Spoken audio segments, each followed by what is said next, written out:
Greetings, fellow travelers, and welcome to the Way of the Showman, where we view the world through the lens of showmanship. I am your gracious host, Captain Frodo, and it is great to be back here with you. I am also just back from having done a gig, my first serious gig since the middle of March, and it was glorious, as I told you last time. I left the place and put the mask on and went through copious amounts of alcohol and disinfectant on my way back.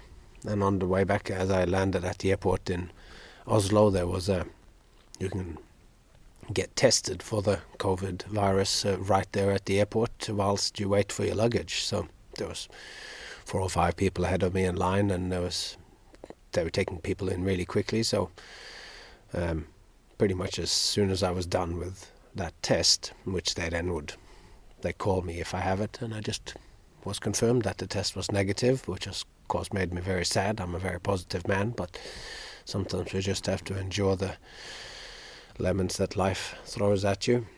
And anyway, I don't have it, but I'm still in self-imposed quarantine by my father's house by the lake, summer house. Very common thing in Norway to have a summer house. Anyway, it's beautiful here.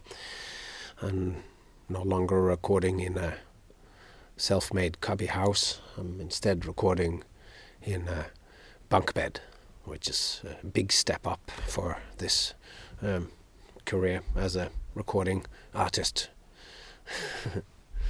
Anyway, it's good to be negative sometimes. And this week is going to be back kind of to how this whole thing started. When I first started, we talked about all sorts of subjects. I talked a little bit more personal and whatever, and since episode 9 now, so the last lots of episodes, we have just been focusing on these mythopoetic explorations. So I thought today we'll take one little break from that, and I will talk instead about childhood, something which is something that I'm very interested in as a phenomenon. As you will hear today, I've made myself a lot of thoughts about that. But I think it's still very important, this mythopoetic carnival. I think exploring the idea of what it would be like for us to have our own mythology, to stand firmly on some kind of ground, so you, by knowing who you are and where you stand stronger in the creation of your work, and also you stand stronger in when things go against you. Because this time that is going on now is very strange for us. We do, after all, make a life and a living from having groups of people together in a room. And my explorations has become, potentially abstract in a way.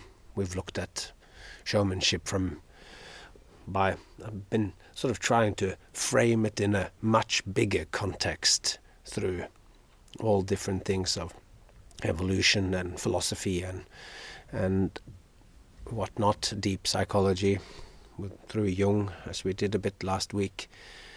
And this is something that I've been doing for years, and it's both as a writer and a thinker, and it's this mythopoetic carnival has been the fuel for a lot of my creativity.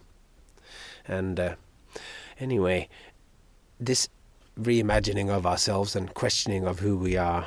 Just recently, my friend Mitch Jones, some people might know as Captain Ruin, awesome punk intellectual performer who I very much enjoy. He's just written an article for circustalk.com that's called Detachable Passion, an open letter to the performing artists everywhere.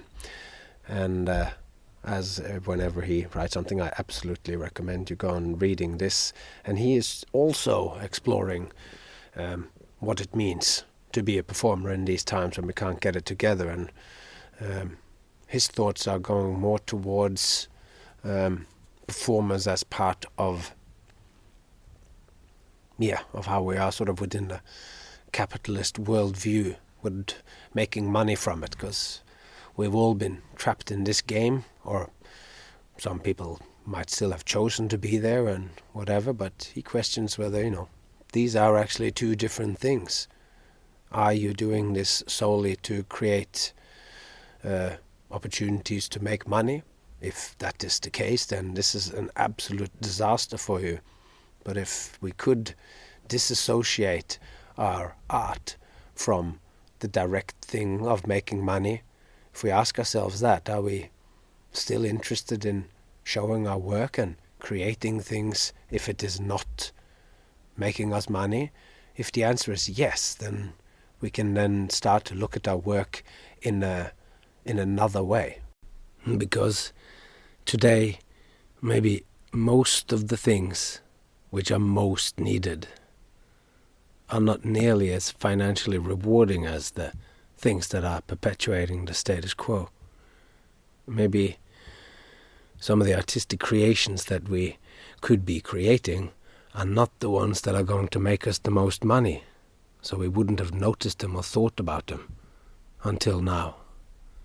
So this time, where money is no object, as we spoke about, when for once we might be able to see clearly through the cloud of greed, of wanting more or comparing ourselves to others, and then we can see things that will be good, really good, things that spring just from our love of creation, and that thing we do because it's good for you, and good for me, and good for those around us. And that, I believe, very often is the best, and that for everybody. And that's a big part of what we need at the moment. We need to think bigger, to not think separately, and to think about togetherness and about how all is connected. This time is given to us, and all we can do is decide what to do with it. We've all been given a respite from our normal self, a time to unlearn, a major disruption. We've all panicked. I certainly have. We've all been afraid. Some of us have had to make drastic alterations to our lives and lifestyles. We're, as the king put it, all shook up. With this distance to what's normally going on, maybe you'll eventually hear something calling you. I did, and that you're listening to it right now. I'm calling to you, and this was my calling. And I don't think it was the wrong number. As a creator and a creative, as a performer or crew, a tech or an artist, you'll hear. Now that you have some room to breathe, we can hear and discover a quieter voice, see the flame of a smaller candle, a tiny fire for your lantern. To listen, take time to listen now to those around you, the environment. And I don't just mean like trees and grass, but like everything, your neighborhood in the cities. There's something there that needs doing. It'll pop out. It'll stand out. All of a sudden it'll become relevant to you. Someone needs something. A gap. A gap that you didn't notice before.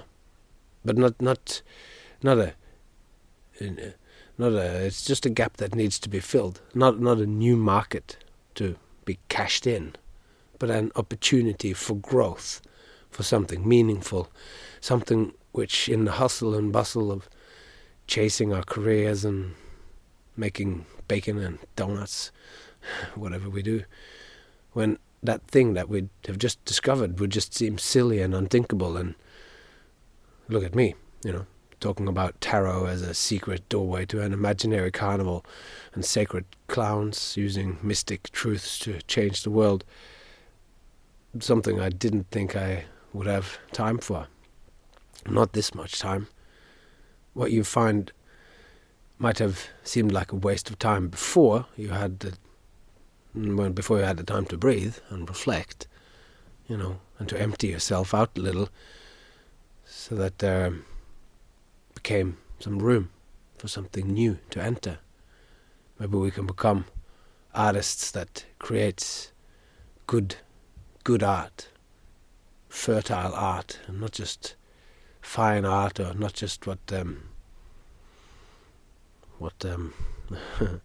Mitch might think of as just decorations, or pandering, decorations on top of capitalism, or pandering to capitalism. And I hope that we can achieve these kinds of things with the time that's been given to us. This is, as far as I see, this is the way of the future. For that new light, that new little candle in your lantern, it doesn't just light your way.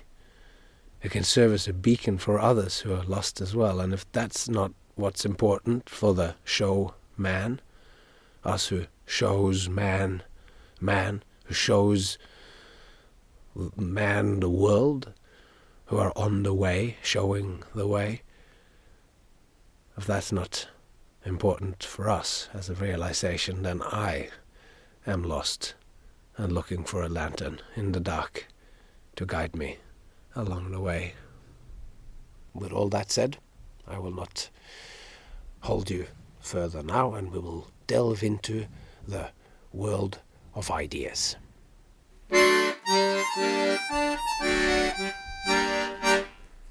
Explorations in the kingdom of childhood. Just before we start, a little preface that when I made myself these thoughts that I'm going to share here today, I was in the middle of performing a season of shows for children, or for families really. So 4 years ago, my friend Søren Østergaard, the creator and star attraction of the Danish show Circus Nemo, sort of, I guess, what could I call it? He challenged me to create a family version, together with him, of course, like a translation, if you will, of his fantastic adult circus, Circus Nemo. For anyone who knows anything about Danish circus, this is the gem. This is an extraordinary alternative thing driven by this clown.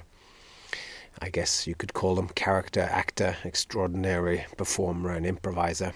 But anyway, we created a show there, that show that was a family version of that, called Circus Barnley, and we presented it 2 years in a row, in 2017 and 18, and it was a very, very interesting time, and I'm very, very grateful that I got to do that creation and perform those shows. It was a seminal moment of me becoming aware of what it would be like to perform for family audiences. So here we go. I swapped to the present tense, and I wrote this whilst living in a beautiful purpose-built wooden living wagon, complete with stained glass windows in the lovely little bathroom. And Søren Østergaard's humour and ideas of what circus can be aligns enough with mine that he has given me complete freedom in the creation and formation of the material, whilst at the same time being an amazing director in shaping and adding to the final creation of the show. As I am wont to do, I spent an excessive amount of time philosophically contemplating my new audience. Who are they? The children. For the last 20 years or more, I have been almost exclusively performed for adults. I am an adult myself, so there is no need for much thoughts on who my audience is, beyond restrictions in language comprehension, if performing in other countries, or the odd cultural reference. Children, on the other hand, are different. I'm no longer one of them, even though people often say I have a childlike occupation and disposition, that there is so much play in my existence as a showman, and there is. But this is adult play. It's different. I play with the intentions of learning something, or to show someone something. I play with balls, wooden spoons, balloons, swords, and bears on wheels to discover material for acts. There is purpose to my play, a purpose that is not present in the way kids play. In my writing, I imagine stories and worlds, but they're for others to read or hear, eventually. I am a pretend child, an adult disguised as a child. My play is goal-oriented and goal-directed. It's directed towards achieving something beyond the play itself, something other than the play. It's like when the teacher says, "Well, now we are going to play shop so that we can learn how to buy things, how to shop, and prepare us for the responsibility of handling money." This is not real play, not free play. The guidance that creates restrictions in which makes it learning rather than true play. Children learn immensely from their own free play, but it's qualitatively different when it springs from the child. Free play has no other aim than reveling in the play itself. In play, as in almost every other thing, a child is different to an adult. As a showman, I must know my audience. To be worthy of them all lending me their attention, I must have put in the necessary work into understanding them and the kingdom they inhabit. This essay is an attempt to summarize some of the things I've been taking into account when I created my family show. Things I have read and insights I've had about the little bastards that have been having me creeping out of bed at 9 a.m. to teach juggling and play circus for an hour before I started the shows there in Denmark. As I gather these thoughts, I'm again spurred on in questioning the structure and content of my show, the things I say and the things I don't say, as I step into the sawdust ring in our miniature canvas circus tent. Am I meeting them for who they are and how they see the world? Am I really meeting them on their own terms? To understand that, I need to understand and look a little bit deeper into who are they? For they're not like us. They look like us, but they're smaller, and there's something odd about their proportions. The smallest ones, they have such big heads they can't make their hands meet if they reach up and around their heads. And that is a grotesque image if we transfer it to us adults. Imagine I reached for the sky, fold my arms around my head, and my hands they couldn't touch. What a prodigiously outsized head or grotesquely shortened arms I would have. The little ones, their point of view is always upwards, and objects filling every room, the buttons on elevators, and all the furniture, the chairs and tables, they all appears to them to belong to giants. But the differences go deeper than odd body sizes and proportions. Their minds are different too. They behave, they crave, and enjoy very different things than us. What truly gets them going, gets them into their flow states, are to us repetitive, unstructured, aimless, and outright boring. We have a name for this kind of misbehavior. We call it play. We adults haven't got time for it. We have serious, goal-oriented business to attend to. If we grown-ups, against our better judgment, are persuaded to play with a child, perhaps our own, it is an arduous affair. After playing with my daughter for even just half an hour, I need to relax afterwards. It's hard for me. Her flow is not mine, and attempting to stay within her flow is very tiring. Whilst when she comes home from school tired after a long day, she frequently gets into a good session of self-play with her little toys, and after the session she emerges seemingly rested and ready to take on the next part of her day. Among children, a whisper of warning is passed round the playgrounds. Beware, before you know it, you're one of them. The adults. They know we're not like them. I don't know how many ways we talk past each other. Sometimes as I stand before a child in a circus ring trying to get them to partake in something seemingly simple like playing a slide whistle and pretending they're a snake charmer, I am dumbfounded as to how chaotic the attempt at communication can be. It can become so strange. In those moments I am reminded of two adults from two completely different cultural backgrounds trying to find common ground. But in many ways, the children are even further apart from us than adults from halfway around the world. They are like an entirely different species. Now, anyone who spent any time with kids knows that their behavior seems directionless, and that they can't even do the simplest tasks like scrambling eggs, tying their shoelaces, or do their tax returns, which of course they don't need to, since most of them can't even hold down a job. No wonder childhood can seem like something one is stuck in, and the sooner one can escape into adulthood, the better. A whole industry has popped up to help save our children from prolonged childhood.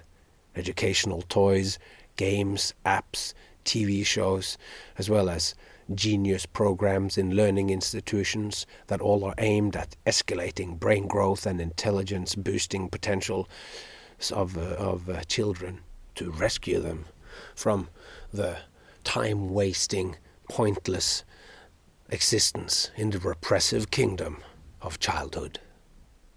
Behind the attempt to rescue them from childhood lies an assumption that a human being's development is a linear process, beginning with a child helpless, inefficient, and inexperienced, and ending with the full potential of mankind, the adult, filled with capabilities, resourcefulness, and experience.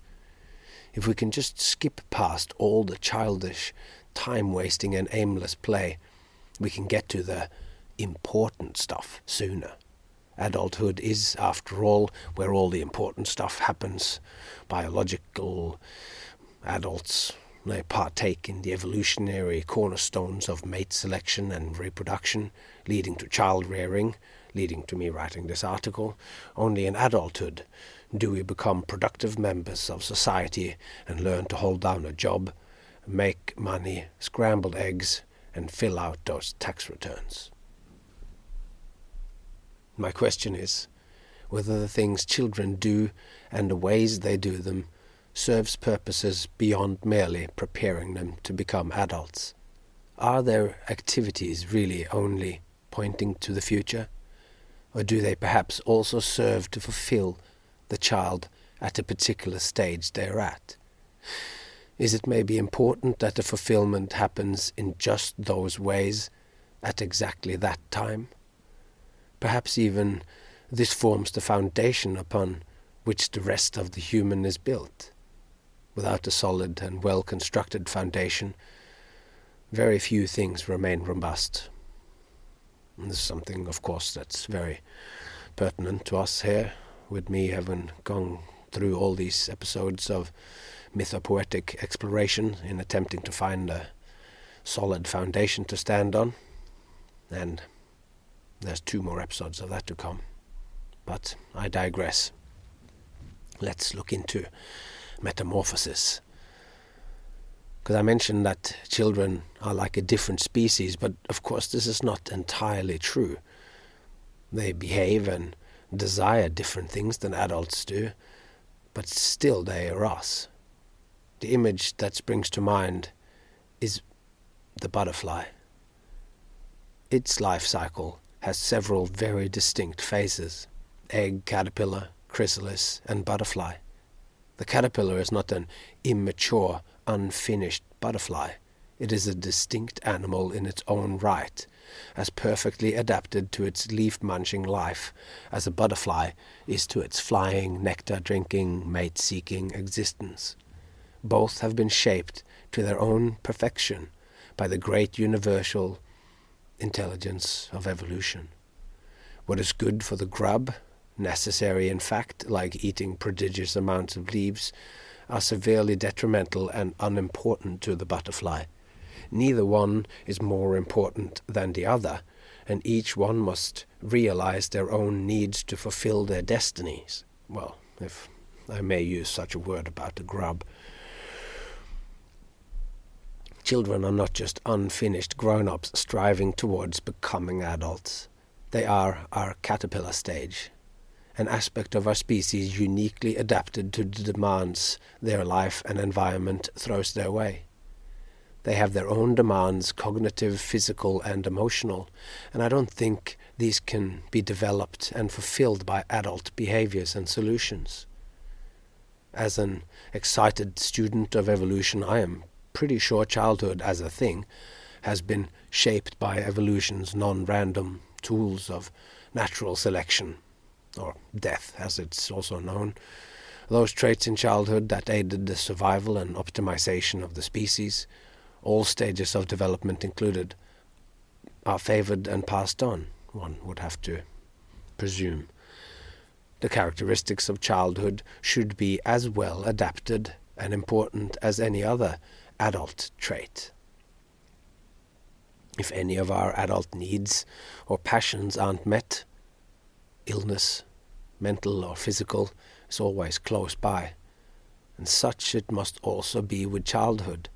Thus, I use this as an argument that childhood is not something that needs to be hurried along or that you need to be hurried through.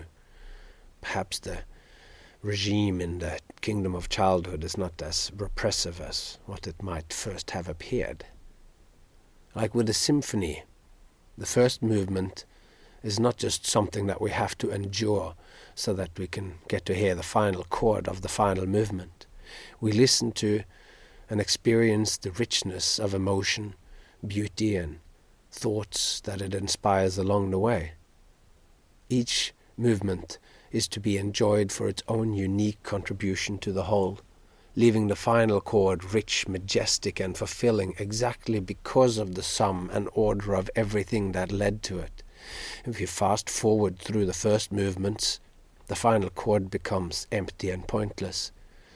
And this is a picture of life itself.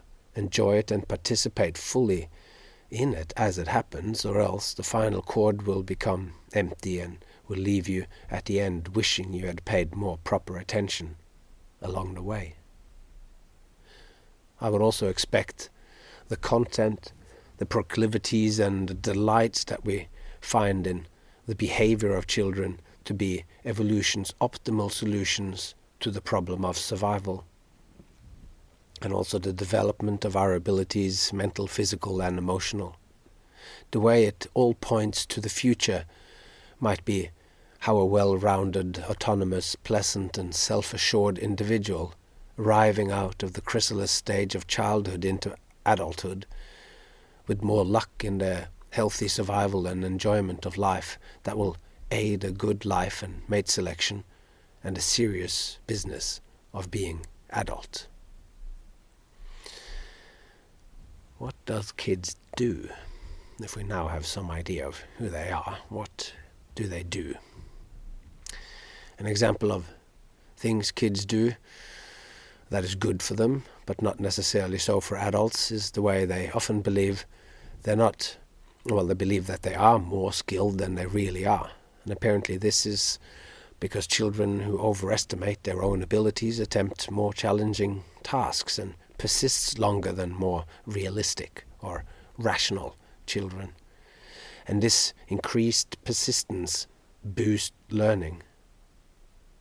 A child standing with their skateboard over the edge of the vertical drop of a half pipe, and they really think that they can drop in, they succeed more often than those who perhaps wisely refrains from dropping in at all.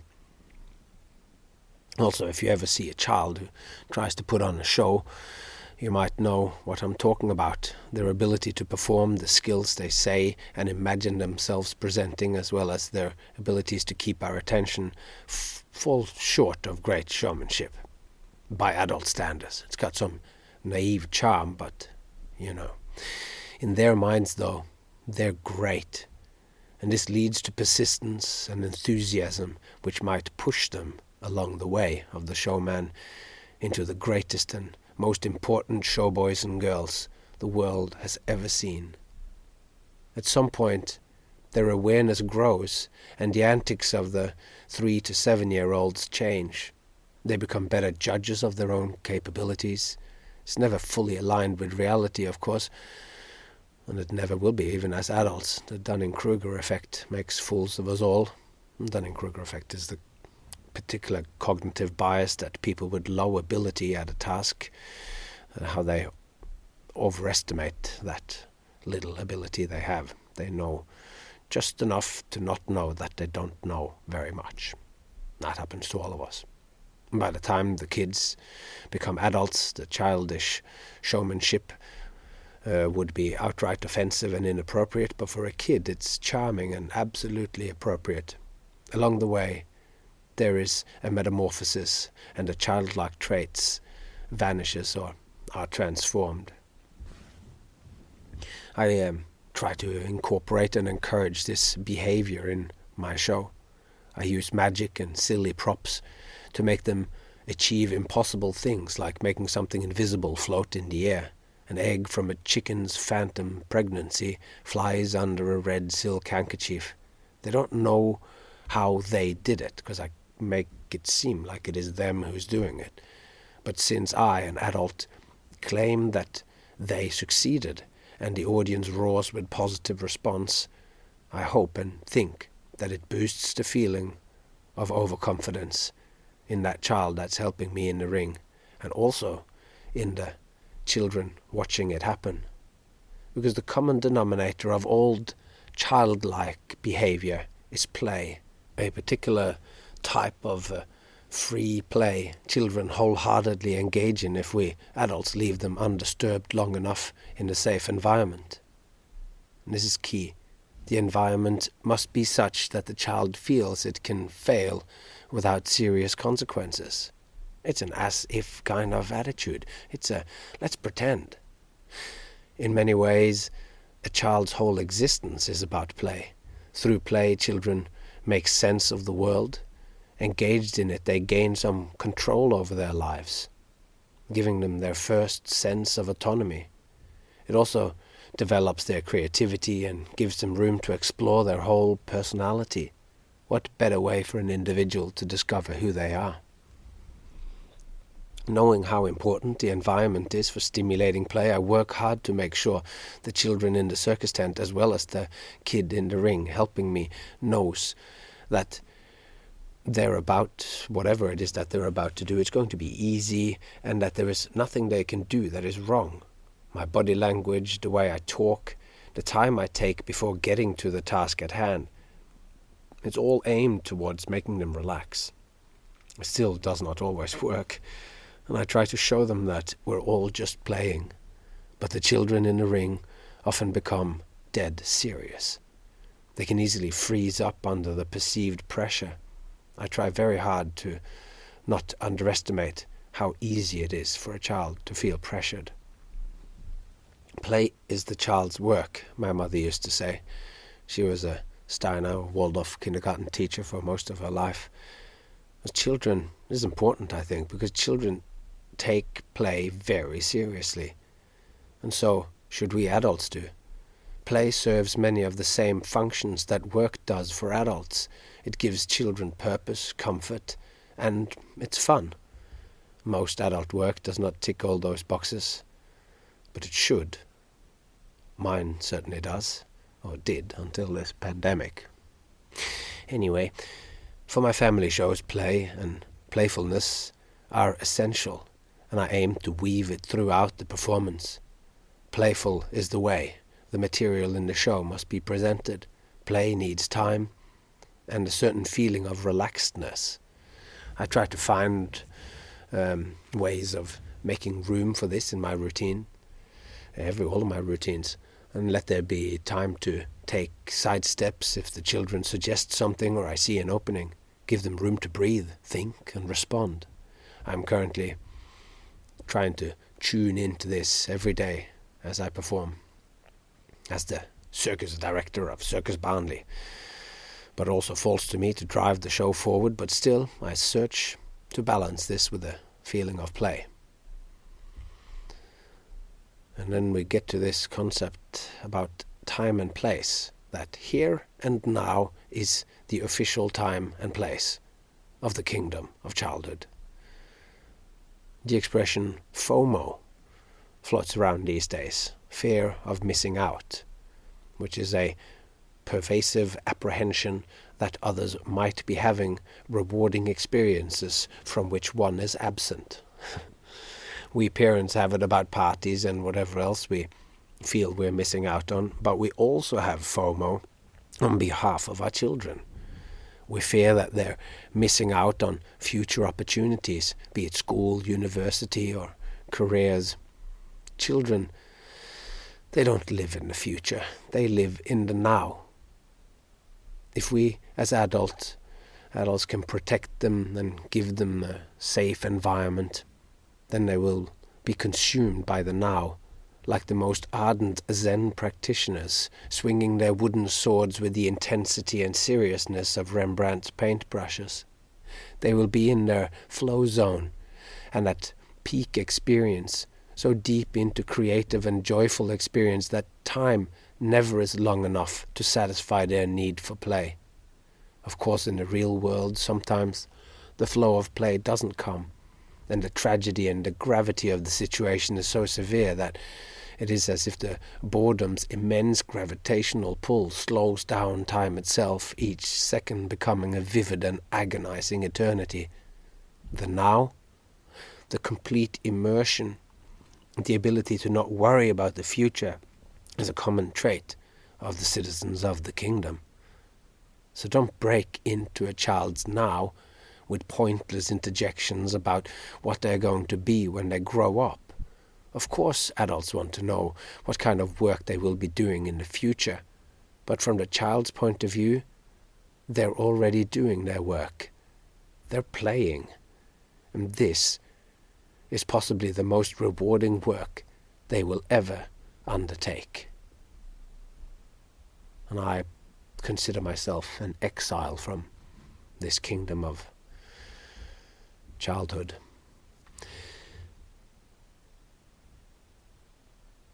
Can you actually say that I consider that I am an exile, or that I have been exiled, perhaps, from the kingdom of childhood? Anyway, the kingdom's gate is such that it is difficult to go back through it once you have left. I don't know when I lost my key to the kingdom. The days ran away like wild horses over the hills, and in hindsight that could of course be when it fell out of my pocket. In the playground there are whispered warnings. Before you know it, you're one of them, the adults. It doesn't happen overnight, like how you don't notice your own hair has grown until you see a picture of yourself from 5 months ago. You don't notice until a younger child asks you to play Star Wars with them, and you realize that you can't. Even when you try, something is missing from the play. You're no longer in it. You're outside, looking in, unable to embody the figurines of Chewbacca and the Hoth Vampa. I have a memory of this from my own childhood, where after trying to get my dad to join me in play, he tried to express something I didn't understand at the time, but that I feel today when my daughter invites me into her play. He said something like, "Play is not as fun for me because I can't see the whole world." He claimed that when I played, I could see everything clearly with ice planets and desert landscapes for my Star Wars figurines to inhabit. And this was odd to the young me, because I didn't see the forest and moon bases beyond the bushes and shrubs outside our house. I saw the piece of grass and the rocky outcrop across from my driveway. The rest was just pretend. It's just play. It wasn't there. I knew the difference between what was there and what was pretend, but I just played that it was. Why didn't he just play that the tarmac was a river and our hedge the Endor moon base? Well, now I know. It's because us adults, we just can't. I can't conjure up the genuine play, which makes it possible to inhabit the consciousness of the little mice and rabbits in cute little outfits which my daughter wants me to play with. I didn't consciously exit the kingdom, yet I find myself on the outside looking in, and that I no longer possess the key to get back inside. So let them stay in the kingdom, because when kids grow up, they don't just gain an adult understanding, they lose something. They too lose the keys to the kingdom of childhood, and we all do. But I, for one, am now trying to learn lockpicking, designing maps with my little girl, sailing the fantasy in ships made from cardboard to steal little glimpses through kitchen paper roll core spyglasses, stealing glimpses of the lost kingdom of childhood, the world she herself is on the cusp of leaving. Turning 7 is a big deal for a child. School, things are changing, thoughts are forming that weren't there before. My girl could have been in school already. If we lived in Australia and not Las Vegas, she could have started school last January. That's like 8 months ago. I find myself wondering nervously whether I am holding her back. Could she be doing algebra by now if I had her in a special maths program? Because she loves numbers, addition, times tables, and reading. She loves reading. Maybe I should buy some kind of product that would help transform her reading out of joy into an accelerated educational learning process.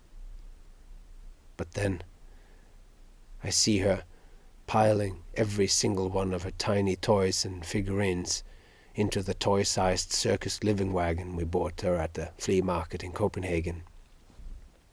She ties a stuffed black dragon on a leash to the front of it, and the dragon pulls the wagon with every one of her little friends inside it, each mouse in a pretty dress with their own name, each with their own history, a real-world history of where she got it, who gave it to her, on which of the tours around the world it came into her life, but also a history derived from every game she has imagined, invented and experienced with it.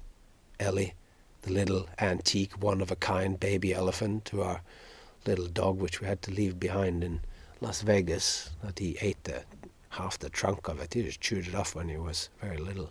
It's also Molly the mouse, Nalle and Nella, the baby twin mice, and they all get to be pulled behind Midnight, the black soft dragon she got from a friend in Vegas.